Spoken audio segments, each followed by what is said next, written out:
Hi there, I'm Wendy McCallum, burnout and alcohol coach and wellness expert, and you're listening to Bite Size Balance, where everyday extraordinary women share their stories, expertise, and wisdom, all in the name of lifting each other up and creating a better life by design.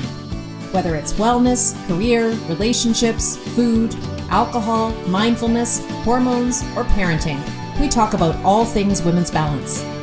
If your life looks great on paper, but it still feels like something's missing, you're in the right place. Welcome to Bite Size Balance. We're back. Sarah's doing the intro today. Hi, Sarah. Welcome. Hi. Welcome back to. Do you want to do the full intro, Sarah? Do you want to say welcome to Bite Size Balance? Go for it. Do it. Welcome to Bite Size Balance. We're back. Who are we? Oh, we're Wendy McCallum is our host, and I am Sarah Bailey. Oh my goodness! Favorite guest. You need to practice that. Pelvic doctor. I gotta let you practice that before we do it again. No, you do it first. Yeah. Cut. No, I'm not cutting that. I'm totally leaving that. Not cutting that. Okay. Woo! I'm just saying for next time, maybe like practice it once. Anyway, yes, that was spontaneous. We are back. We have a lot of things that we want to talk about today. We, in our season opener, mentioned the fact that we had run a pilot in June and July of the very first WTF Women Talking Frankly, the Missing Conversation Around Hormones, Burnout, and Midlife program. And that WTF program was just so much fun. And Sarah and I learned so much. We had some really interesting conversations, got some great questions. And there was lots that came out of that we thought we wanted to make note of and share in a podcast. So we're going to do that today. We're going to talk about that program, what we learned, what the participants learned, some of the, pieces of the missing conversation that we didn't really even realize were missing, right. And kind of talk through all of that today. So first, let's talk about what your favorite part was, Wendy. My favorite part? Oh, for sure. My favorite part was when Sarah and I recorded the episode. So Sarah is what we would call tech unsavvy. Is that fair, Sarah? Luddite. Okay. Yeah. That's her word, not mine, but I will embrace it. She is a Luddite. And so for whatever reason, I think it's now been resolved, for a period of time there, she could not get a Zoom connection going that was reliable, which meant that in order to record our conversations and the modules for the WTF program, we had to actually get together in person and use my computer. And so that led to us getting together a lot this spring, which was actually my favorite part of the WTF program, because we, I think, have realized that we're actually kind of maybe friends from another life or something, because we get along really well and we've had a lot of fun together and we've learned a lot from each other. And we started this little tradition, which we talked about in episode 1, where we finish our recording and then celebrate by watching some very bad, very raunchy reality TV, drinking non-alcoholic mocktails together. So I think that was my favorite part. What was your favorite part? Well, aside from that, because I now have another member of my coven, and I didn't even realize that I'm like craving a night like that again. It's fun to have. It's nice to have a new friend in your 50s. It is awesome. You guys. Like you don't even realize that you haven't made new friends probably since you made your friends with your kids. If you have kids, you make a circle there because the kids are in school and meet other moms. And then there's kind of this period where it's hard to meet people. And in this last 2 years, I've met 2 new friends, which is so exciting because I love the idea that my new friends are people that really resonate with me, that I just don't, I just don't have a lot of time for people that don't have similar values and similar, ideas and excited about the same things. It's not like being in high school where you're just all thrown together at the same time because you're the same age. You're actually like choosing people in your life. And I really, really like that part.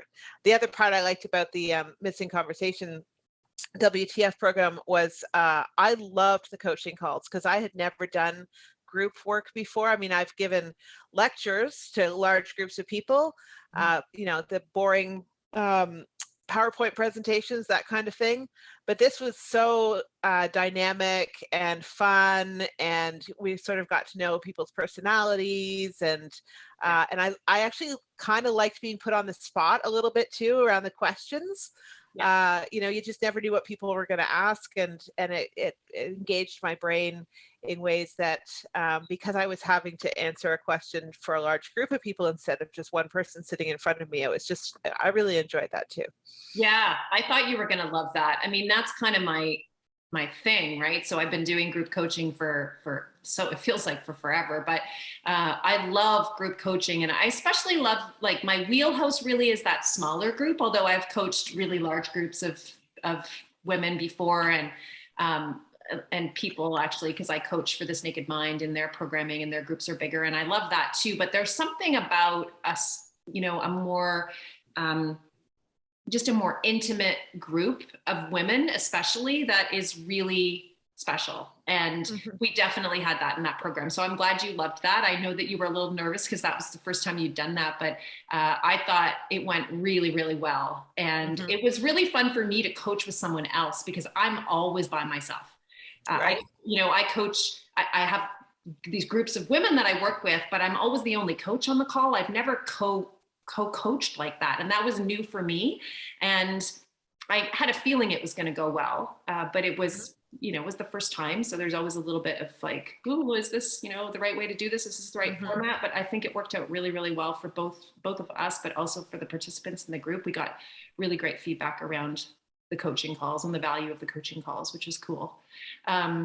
So yeah, overall it was great. I mean, maybe we should start by telling people a little bit about how the program ran. I mean, we went, we will be offering it again, which is another reason why we're doing this episode, because we want, now that we know what it looks like, we'll be making some tweaks to it, because we did go through a pretty serious process of collecting feedback afterwards. We were very interested in the pieces that people really liked and what parts we could improve on and all of that. And so we're taking all of that and we're using that to create the next iteration of the WTF program. But we will be running it again in this fall. So it'll be at the time that this podcast airs, we might already be at the point where we're able to add a little bit to this that says, registration is now open, or here's the next step to take. But we're recording this in August. So let's start though by kind of talking about what we ended up landing on in terms of the model for the pilot, because there was a lot of back and forth between you and I about what that should look like. I mean, oh my God, how many hours did we go back and forth with different ideas for how we should set it up?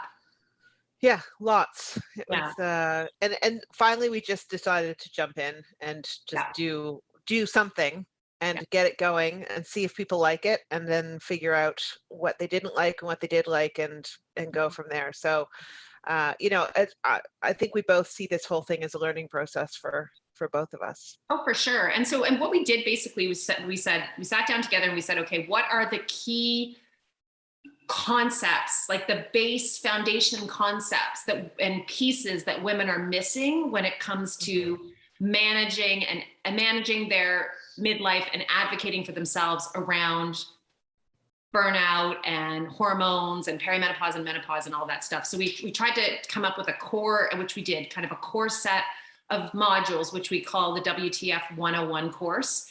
And that it started as a 6-module course. That may change. We might change it to 8. We haven't quite decided yet, but it's at minimum a 6-module course. And those modules go through like hormones 101, where we just do the very basics, and then we talk about stress management. We talk about the connection between burnout and hormones. We talk about how to actually practically build a coping toolkit for yourself that can help to manage your cortisol levels, which are directly connected to your hormone levels, which of course are directly connected to how you feel.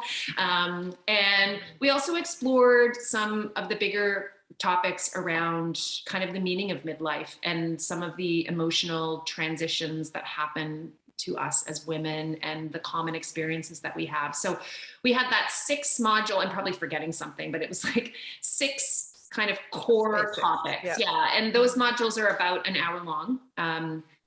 And we set it up so that when participants joined the program, they had access to module 1, and then the next week they got access to module 2, and so on. And it was a 6-week program.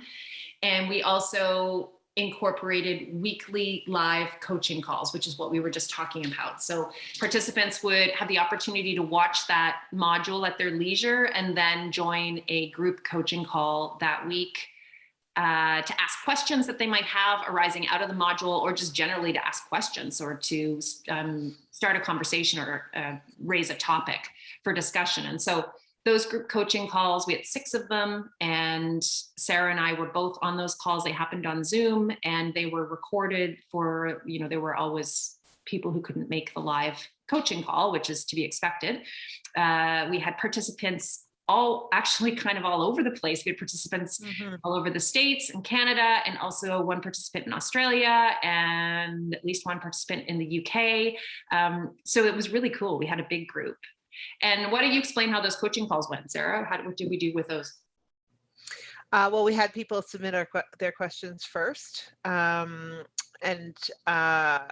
so we would look over those beforehand to make sure that we knew what was a priority in terms of the questions. And I don't know, we had they weren't big groups of people. I mean, I think the summer affected that. And, some people, obviously people in Australia couldn't make a 7:30 p.m. call necessarily. So they weren't huge, which was nice because it gave us an opportunity to really connect with the people who are on it. And sometimes it was a lot of you and I yammering on, as we do. And other times we sort of directly answered those questions. And then asked people to also give their feedback around whatever the topic was, and bring up any other questions related to that. So it just kind of flowed. Yeah. I found the conversations really flowed very naturally. And then once we felt like a topic was kind of covered, then we'd move on to the next question. And if there were no questions, we went back into some of the questions that we've had before on podcasts, and also we just talked about things as a group. Yeah.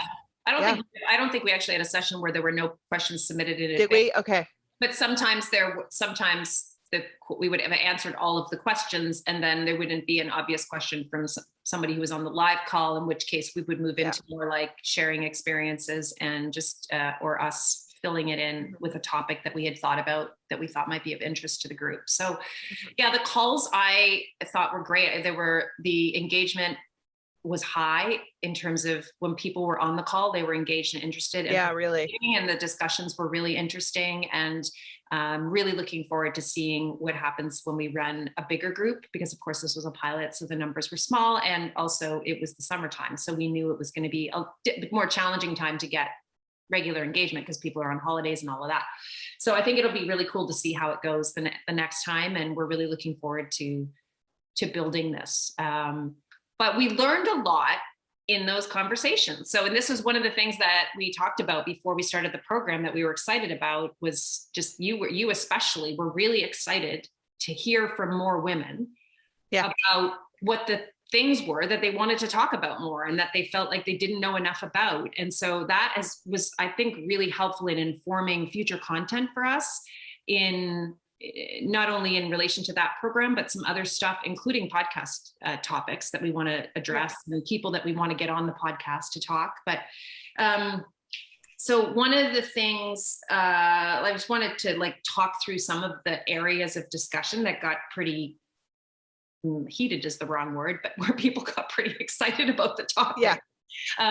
And raise those here. And one of the ones that was one of my favorites was the libido conversation that we had, where we talked about hormones and menopause, perimenopause and menopause, and libido, and otherwise known as, sometimes we refer to it as sex drive, but they're actually not really the same thing. But that conversation was fascinating to me, because we did not have that as a topic in the original WTF 101. We're actually considering adding it as a result of the really interesting discussion that we had. It was clear when it was raised casually, I think in a coaching call, maybe I might have been talking about it, I can't remember, that people wanted to talk more about this. We had an official request for a libido conversation, which we basically took up an entire hour-long coaching call. And it was just so interesting. I think the thing that was the most interesting about it was the level of shared experience, and just women, like you could see people kind of nodding, like, yeah, I hear you. I feel you.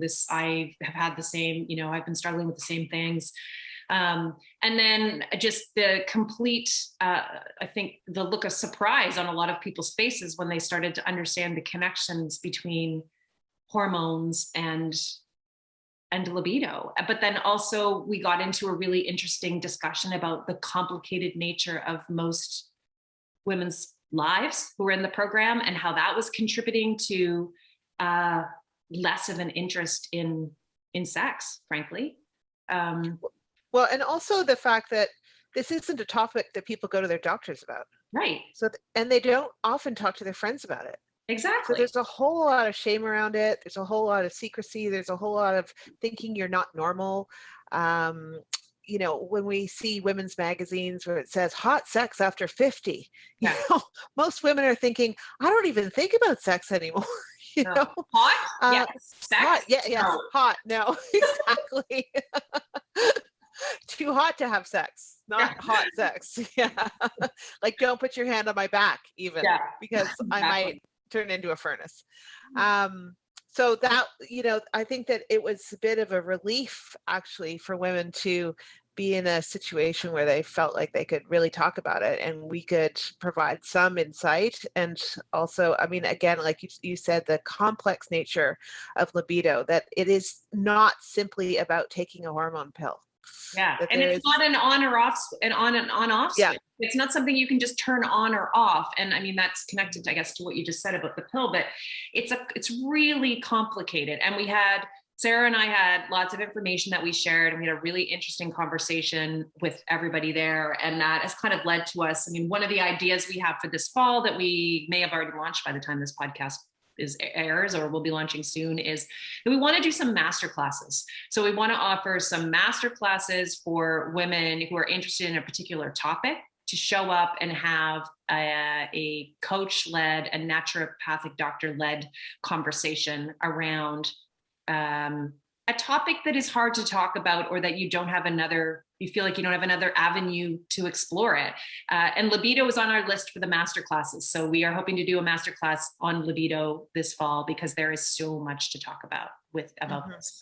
So stay tuned for information on that. But that was for me, that was one of the more interesting discussions. And again, something that you and I had not spent a lot of time talking about last year on the podcast, or really in the WTF program. So that's something we'll be adding to our programming and our topics of discussion.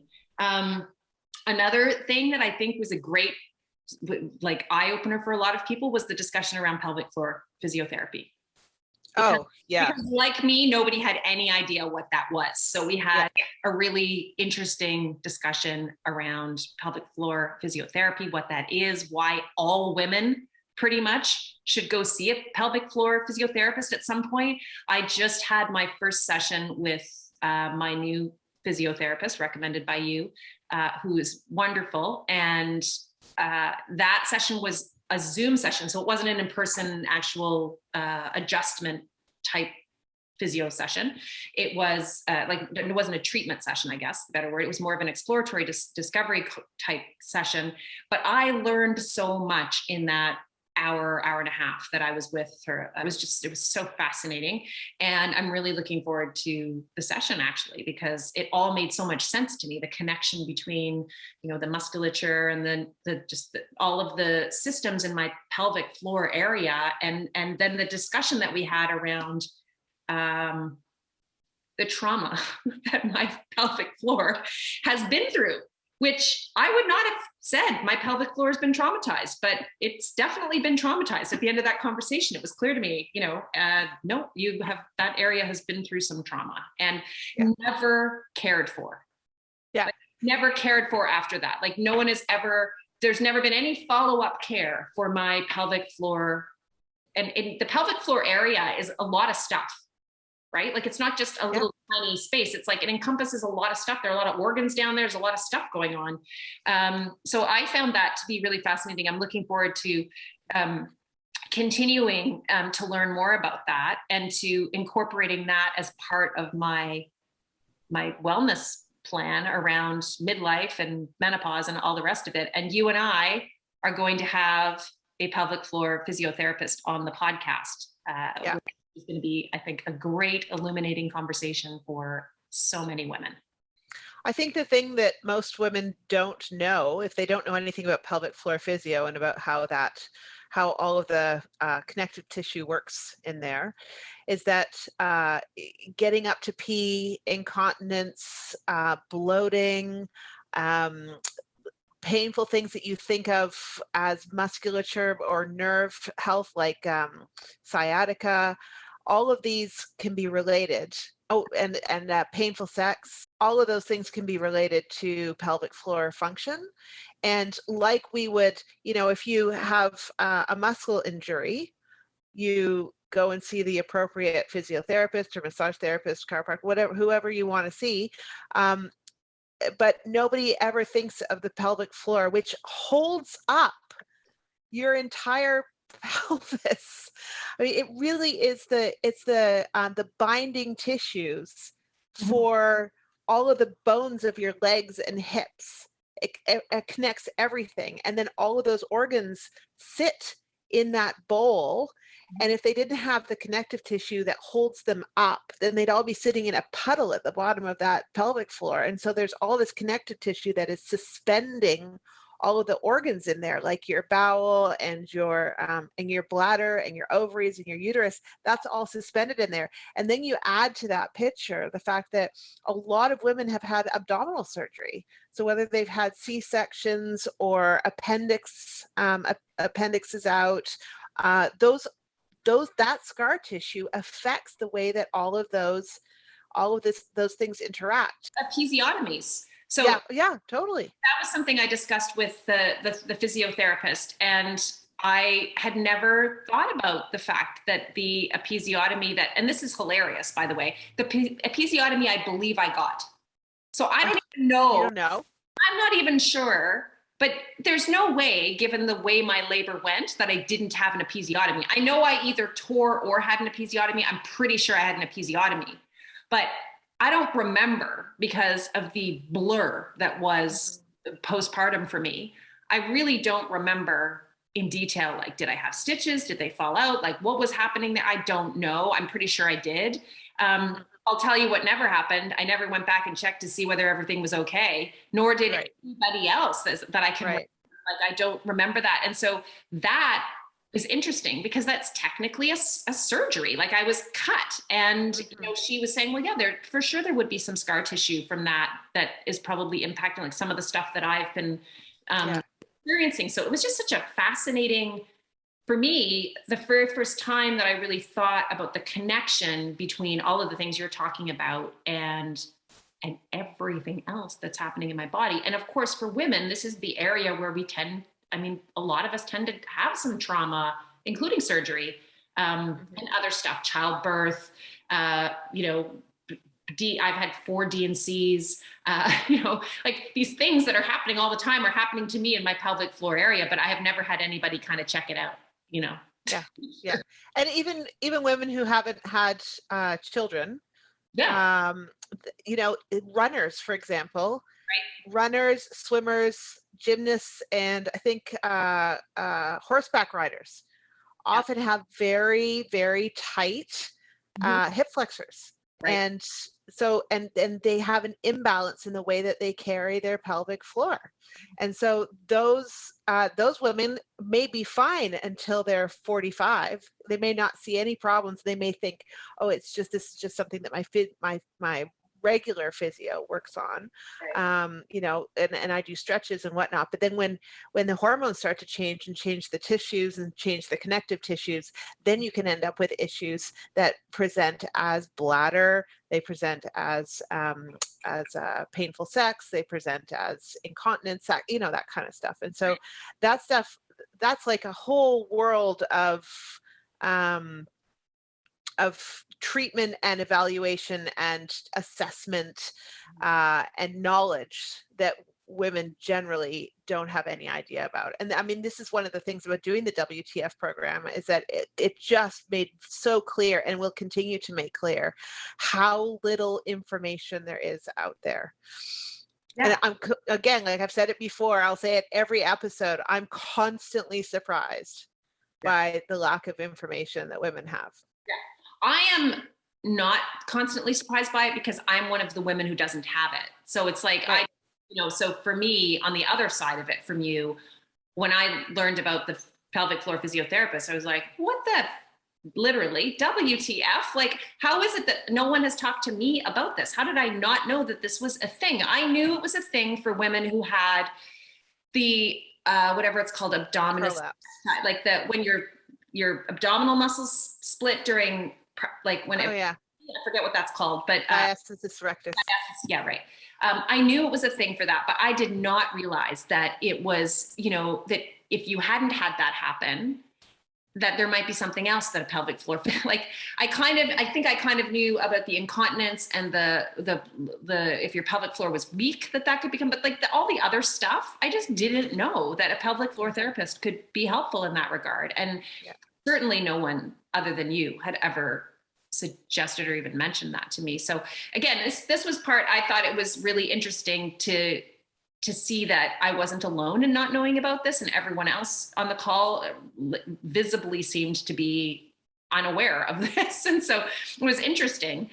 So we are looking forward to having that conversation on the podcast. I think it's going to be really fascinating. And the person that we're hoping to have on, or that we will be having on, is very, very knowledgeable and very experienced in this area. So it will be an interesting conversation. Another thing that I thought was really interesting about the WTF program was the range of ages that we had. Oh yeah. Yeah, that was fascinating. Yeah, like we had women in their 30s and we had women in their 60s. And I thought that was fascinating, and all the way in between. And the really interesting piece of it was that they seemed to enjoy the program equally, which I thought was awesome. So like we have a testimonial here from Lorna, who was in her 60s, who took the program. And she said, I'm in my mid 60s and I loved everything that I learned from the WTF program. While I wish that I knew everything that was happening in my body 20 years ago, it's never too late to make changes and dial back the clock. Thank you, Wendy and Sarah, for sharing your knowledge and expertise on a topic that needs to be heard by every woman at every age. Which is cool because, we also had women, who really enjoyed the program and got a ton out of it, who were in their 30s and early 40s. So I loved that about the program too. And I hope that continues in terms of that. It just goes to show that these conversations they don't happen at a specific age and then end. And I think that that's how we have historically and from a societal perspective dealt with this issue. It's like, okay, so then there's this like 2-year period where you're transitioning into full menopause, and then you're done, and then we don't talk about this again. Yeah. And you'll be hot and cranky. And you won't want to have sex. That's like the pervasive feeling. And then there's no hope for you after that. So we'll just yeah. And then you're done, pretty much. Right. Your role is done. Yeah. We also had the beginnings of some really interesting conversations around creating the life that you actually want for yourself, and how your midlife is really an opportunity to start taking back some control over your time, which for many women has been given to other people and things for a long period of time, but taking back some control over that and actually setting some real intentions around it and creating boundaries. We had a fascinating discussion around boundaries, which we got some great feedback on in our post-program feedback. And we want to explore that further too. So we've got lots of ideas around how we can run maybe even an intensive coaching program or class or something around that topic, the topic of, what is it I really want for myself, and what's missing for me, and what do I need more of, and how do I actually start taking concrete steps towards achieving that, and setting some goals and some intentions around my midlife and what I want the rest of my life to look like. So that was cool for me too, because that's something I get all hot under the collar about that, because I'm a burnout coach and I do coaching around fulfillment and values. And I work with women every day who are not happy with where they are in life. And that's the most exciting thing for me about this transition too. I mean, that's really my baby, my passion is educating about the physical stuff, working through helping women, start sleeping and managing stress and that sort of thing. But ultimately, it's to see perimenopause and menopause as an opportunity, as a pause in your life where you can look back and say what's working and what's not, and take those steps to move forward. It really has so much potential, and that's the most exciting thing for me. So just to even have those conversations with people in the program around how much potential there is in the years moving forward, it was exciting. Yeah, I totally agree. It was really cool. I can't wait to run it again. It's somewhat labor intensive for the two of us, so we can't do it constantly. We wish we could be running it constantly, but we can. But we have decided to offer this at least another couple of times in 2021, 22, and for sure this fall it will be running. So again, there may be information by the time this podcast airs. There may be more information that we can provide about that. And we will do that if that is the case, but we're excited about that. We had some conversations around all kinds of little topics too that have not come up yet in podcasts. People had really specific questions. Like we had a really interesting conversation about digestion and bloating during perimenopause and the connection between hormones and those symptoms, which was interesting. And there were lots of other women on the call who were kind of like, oh yeah, me too. Yeah, I can, yeah. I've struggled with that. And then one of my other favorite conversations was the conversation that we had around, thank you to the brave soul who submitted the question for this coaching call around weight management and menopause, because that was actually a very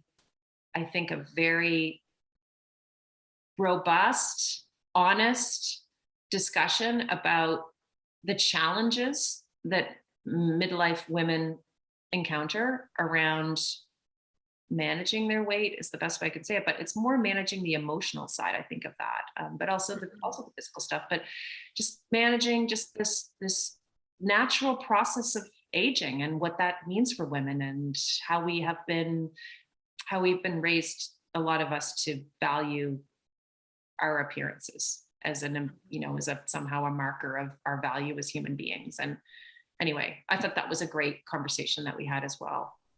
Yeah, I thought the general feeling was the feeling of relief at the end, was sort of just a layer of letting go of the stress around it. Yeah, it's that maybe we didn't give all the answers, maybe we didn't solve any of the problems, but having the conversation in a really open and honest way about what's happening hormonally, what's happening from an aging perspective, what's happening around how we feel about our bodies, what's happening, like all of that stuff is so important when, the instinct around menopause and perimenopause is to look at that 10-pound weight gain around your belly that mostly all women seem to have, or more, depending on what your stressors have been. And particularly, in this COVID year, there's been a lot, or 2 years, there's been a lot more, but is to actually look at that and kind of reframe it. And that was as opposed to, trying the keto diet and trying the paleo diet and trying this and trying that and beating yourself up about it. Is just to kind of understand it a little bit better. And so I really found, I found the conversations around the diets and weight and hormone management and all of those things a little bit challenging, because the women who come to see me are so what's the word, invested in diet culture for the most part, because we've had no choice as women, really. It's just like it's been drilled into us for so long. And so diet culture kind of ramps up actually around perimenopause and menopause. And so I find those conversations a little bit challenging. And so I found that this group call was really, I felt relief around the around the honesty and robustness of the conversation that women wanted to hear about getting out of diet mentality. It was for sure. It was refreshing. Yeah. Yeah. And the other piece of it that we spent a lot of time talking about in the call, which is, really near and dear to my heart as a, sort of specialist around burnout and stress management for women, was the connection between all of the other pieces in the puzzle when it comes to your weight that we don't talk about. And they're actually so critically important. And sometimes they're out of our control and we can't do anything differently with them. And that is just, just knowing that sometimes is a relief. But they're definitely really, really relevant, and we're not talking about them. So, if you're not sleeping properly, then you're creating excess cortisol, for example, which is, we have talked about this on other podcasts, but one of the things that cortisol does is basically signal to your body that there's, a problem, you're in fight or flight, you need to be taking care of all of the immediate stuff right now. And one of the things your body will do is hold on to resources because it doesn't know when this tough time is going to be over. And so that can make it really easy to hold on to weight and difficult to lose weight. So sleep deprivation contributes to cortisol production. It also affects the two hormones that are responsible for your feelings of satisfaction around food. So it increases the amount of ghrelin first that you produce. And ghrelin is the hormone that basically tells you you're hungry. And then it decreases the amount of leptin that your body produces, which is the hormone that says you're full. So you've got more of the hormone that tells you you're hungry and less of the hormone that tells you it's time to stop. And that can become really problematic. So sleep is critical when it comes to managing weight. And we don't talk about that. And stress levels, obviously, directly connected. So when, if your life is overwhelming and you're feeling just run off your feet all the time, you're not going to have very much success losing weight, trying to follow a keto plan. It's just going to add stress to your plate. And that's not the place to start. And that's really what we were talking about in large part in that conversation, was like, let's start in the right place here, which is taking care of yourself and your basic needs. Sleep and stress. So I thought that was really great part of the conversation as well. There were so many things that we talked about in the course of this program that were new. And I loved that, because when we went into it, I think we thought we knew what all the questions were going to be, but we were surprised by many of them. And the discussion was very organic and pretty awesome. So we're excited to offer this program again. It's just going to keep getting better. I know it. It will be a similar iteration to the last time, but it might be slightly different this time. We may add a couple of modules where we're still working on that at the time of the recording of this podcast. But the reviews that are coming in are fantastic. I have a couple more here that I wanted to, I don't even know which ones to choose. I'm just going to randomly choose some here. This is a course that provides participants with an opportunity to learn and connect with women who are all going through the challenges of midlife and understand that they are not alone and not losing their mind. Sarah and Wendy provide incredibly well-researched information in a clear and engaging way to help women navigate the hormonal, emotional, and logistical hurdles that perimenopause and menopause bring. Having a chance to connect their expertise together is exactly what women need. Invest in yourself in this course, and you'll leave it empowered and optimistic about your path through the massive life changes that we should all be talking more about. That was from Jenny, who was one of our faves in the group. So we just, we got a number of these responses that were just overwhelmingly positive in terms of what women were getting from this program, which is, of course, just gives us a reason to keep doing it. It was really well received, and we love doing it as well. So that's kind of what we have in store in terms of our programming. We will be running the WTF program a couple more times this year. We also are going to be running these master classes. A couple of them, we're not going to bite off more than we can chew, but we have a couple of ideas. Libido is one, and the other one will probably be related to the weight menopause, perimenopause connection. And then, oh my gosh, we have so many things. We had to, my mentor, Annie Grace, talks about putting stuff in the vault, which means when you have too many ideas, you just take some things and you lock them up in the vault so that they don't disappear, but you also don't revisit them every day. And so we have a lot of things in the vault as well that we'd like to do going forward, but I think it's going to be a really great year. We're excited to see where the podcast goes as well in terms of these conversations that we're going to have, and also where the continued programming goes. So as always, I want to end this by saying, We want to hear from you. Yeah. So, let us know what you want to hear about.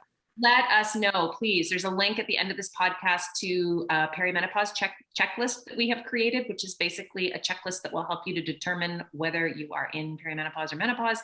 And that's a great way to stay connected with us. So go ahead and grab your copy of that. And we also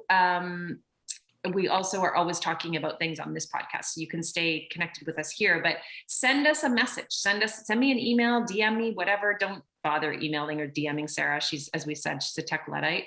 So you want to just direct your stuff to me. And make sure I can handle email occasionally. I'm fine. I don't know how anybody would DM me.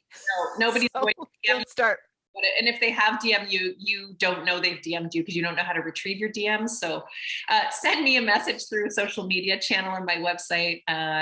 We would love to hear if you have topics that you'd like us to talk about, if you have guests that you think would be good guests for this podcast. If you think you would be a good guest for this podcast, let us know, because we would love to talk to anybody who has any piece of this missing conversation that we're trying to explore. So thank you for being with us today, and we will see more of you in the future. That's it, Sarah. Did you want to close today too? Why don't you close it out? I'm not sure what to say, except we'll see you on the other side. Good one. Okay. Bye, Bye. Hi there. If today's episode has got you wondering where you are in your own hormonal journey, you'll want to download our perimenopause checklist now at wendyMcCallum.com/peri-checklist. This free checklist is the first step to getting informed and taking back some control over your midlife.